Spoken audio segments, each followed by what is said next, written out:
ہر نئے تازہ اپڈیٹ کے لیے چینل کو ضرور سبسکرائب کریں۔ حضرت ابراہیم علیہ السلام بابل کے لوگ بتوں کی پوجا کیا کرتے تھے۔ وہاں آزر نام کا ایک آدمی بہت خوبصورت بت بنایا کرتا تھا۔ لوگ اس کی بڑی عزت کیا کرتے تھے۔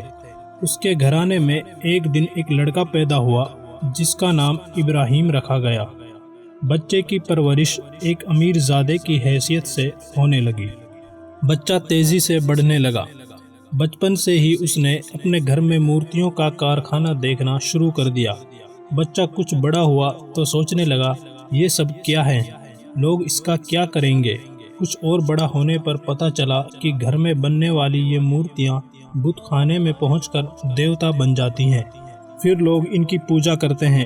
بچہ سوچنے لگا، ہمارے گھر میں بننے والی پتھر کی یہ مورتیاں دیوتا کیسے ہو جاتی ہیں؟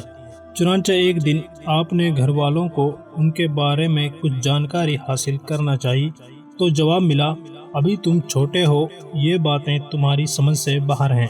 یہی ہمارے باپ داداؤں کا طریقہ ہے اور ہم بھی انہی کے طریقوں پر عمل کرتے آ رہے ہیں۔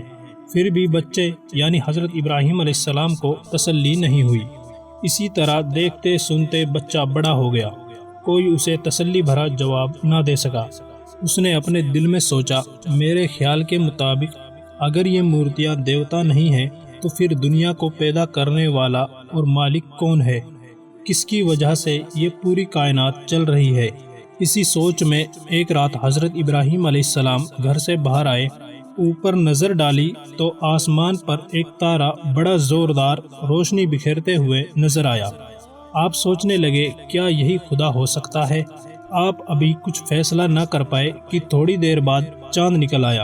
اس کی روشنی کے آگے تارے کی روشنی کم پڑ گئی۔ آپ نے پھر سوچا، کیا یہ خدا ہوگا؟ رات بیتتی رہی، یہاں تک کہ صبح کی سفیدی ظاہر ہوئی اور تھوڑی دیر بعد سورج نکل آیا۔ سورج کو دیکھ کر آپ کے من میں سوال آیا، یہ تو تارے اور چاند سے بھی زیادہ روشنی والا اور طاقتور نظر آ رہا ہے، تو کیا یہ خدا ہوگا؟ شام ہوتے ہوتے سورج کی روشنی بھی کم ہو گئی اور سورج ڈوب گیا۔ پھر آپ نے اعلان فرمایا، یہ سب خدا نہیں بلکہ خدا کی مخلوق ہیں۔ ان سب کو پیدا کرنے والا اور سارے جہاں کا پالن ہار ہی خدا ہے۔ میں اسی پر ایمان رکھتا ہوں، اسے ہی اپنا معبود مانتا ہوں۔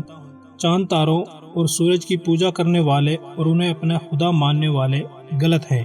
اس طرح آپ حضرت ابراہیم علیہ السلام حقیقت کی منزل پر پہنچ چکے تھے اور لوگوں کو بھی وہاں تک پہنچانا چاہتے تھے۔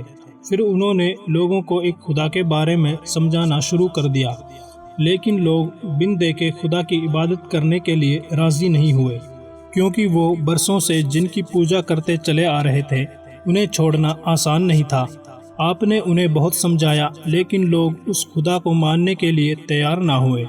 اس بات کی وجہ سے لوگوں نے آپ کے ساتھ بہت برا برتاؤ کیا، یہاں تک کہ اس بات سے خفا ہو کر اس وقت وہاں کے بادشاہ نے آپ کو آگ کے دہکتے ہوئے انگاروں میں ڈال دیا۔